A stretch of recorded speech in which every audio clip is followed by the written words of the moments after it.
La dette, la dette, la dette. La dette, c'est chouette. Enfin, ça dépend.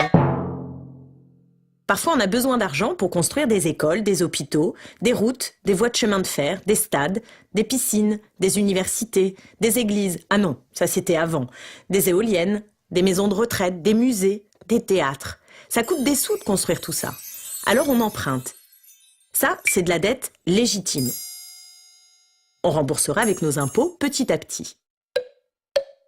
Cette dette légitime, c'est un tiers de la dette totale.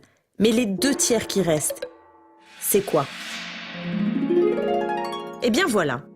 Il y en a un à qui on a dit « Ah, vous, c'est pas la peine de payer trop d'impôts. » Celui-là, appelons-le le riche. On lui a baissé l'impôt sur les revenus du capital, on lui a baissé les impôts sur les sociétés, baissé les impôts sur les hauts revenus, baissé l'impôt sur la fortune. On lui a créé des niches fiscales, créé un bouclier fiscal.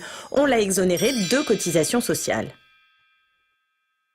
Grâce à toutes ces mesures, on s'est dit que le riche allait faire bon usage de son argent et qu'il le réinvestirait pour créer plus de richesses. Eh ben non, le riche veut être encore plus riche. Cet argent, au lieu de l'investir, il le met dans des paradis fiscaux. Et il le joue au casino, en bourse. Là, il mise sur des produits financiers complexes, très rapidement et très fortement rémunérateurs, mais également très risqués, qui pourraient produire la plus grande crise du capitalisme depuis les années 30. Qui a produit la plus grande crise du capitalisme depuis les années 30. Et c'est la crise, la récession. On crée moins de richesses et donc l'État, avec son petit taux d'imposition, n'arrive plus à rembourser sa dette.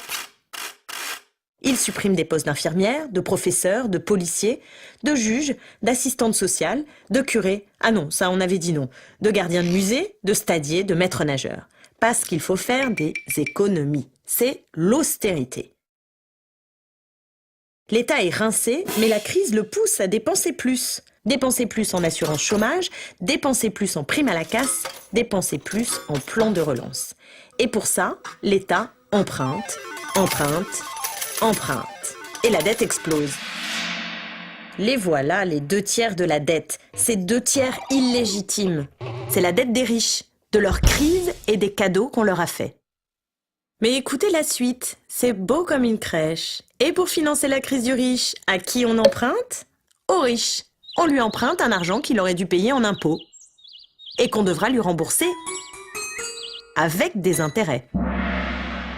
Et ça, c'est le pompon, le bouquet, le comble, mais surtout injuste. Pas chouette, mais alors pas chouette du tout. Alors stop, on réfléchit. Il faut un moratoire pour faire le ménage, mais un vrai ménage, dans tout ce bazar. On veut bien rembourser, mais ce qu'on doit, et pas plus. Et certainement pas aux riches.